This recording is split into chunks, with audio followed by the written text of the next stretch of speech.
At the end of a violent week, we begin tonight with some good news. Just minutes ago, a 9-year-old boy wounded in the downtown shooting was released from the hospital. And good evening, I'm Steve Rabel. I'm Monique Minglavin. Now, the manhunt still continues for the two men believed to be armed and dangerous. William Tolliver and Marquise Tolbert have extensive criminal histories. If you see them, call 911 immediately. We have team coverage tonight of the response to the violence and the victim's recovery. Let's begin with Cairo 7's ALISON GRANDE. She is at Harborview Medical Center, where that little boy was just released. Allison?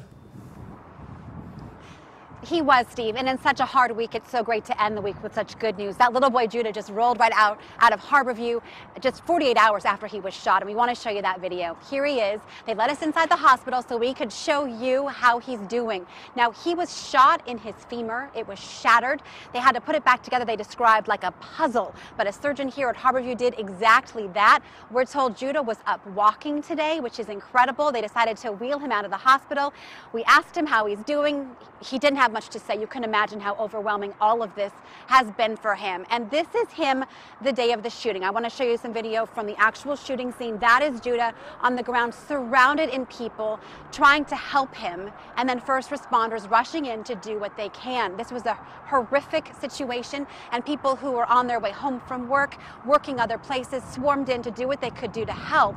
And we've learned that Judah was actually with his family and some other members of the Jehovah's Witness community at the Pacific Science Center. They walked through that area on their way down to the ferry, and that's when they were caught in the crossfire and he was shot. He's one of 8 people who was shot. One person passed away, and late today we did get the identity of that woman. She was 50 years old. Her name is Tanya Jackson. She lived in the Plymouth housing community. She'd been transitioned off the street into a permanent living situation and has a big community there grieving for her tonight. We spent all day learning what we could about her, and we're going to keep doing that and see what else we can find out. The other victims are still at Harborview. We have 2 people here still, a 32-year-old man and a 55-year-old woman, but their conditions are improving too. Live in Seattle, ALISON GRANDE, Cairo 7 News. All right, Allison, thank you. Many say the danger downtown is nothing new and is only getting worse. Cairo 7's Deborah Horn is live at 3rd and Pine. That was the scene of the crime. And Debbie, business owners there say they're fed up. Steve, that's because they say they have been here before. Trying to run a business in parts of the city are not safe. This shooting, they say, the tragic result of not enough being done to address these issues. We had a bullet come through this window. We met Ali Gambari inside one of the 10 Cherry Street coffee houses he has sprinkled across the city of Seattle, and he easily showed us where 2 of his businesses have been struck by gunfire. We had a bullet through that window, and then cross the street. We had a bullet that goes through the window. Long after he had closed his doors, but the business across the street remained open. I mean, it's hard to say everybody can do business, but some businesses bring the wrong crowd, and at this point, our biggest challenge is that. Good morning. Gambari came to deliver that message at this rally in Westlake Park, organized by the Downtown Seattle Association, in response to the horrific shooting just a block east at 3rd and Pine.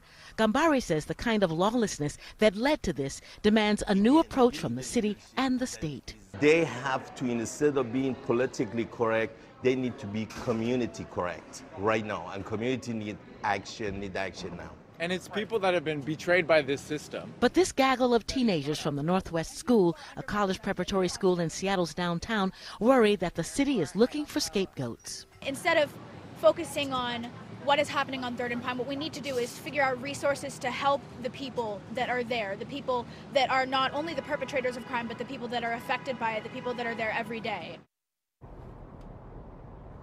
We saw someone drop some flowers here just a few moments ago. Now, those teens did manage to get the ear of Andrew Lewis, one of the new members of the Seattle City Council. He tells them he will meet with them to try to help the city address this issue that has bedeviled its leaders for years. Reporting live in downtown Seattle, Deborah Horn, Cairo 7 News.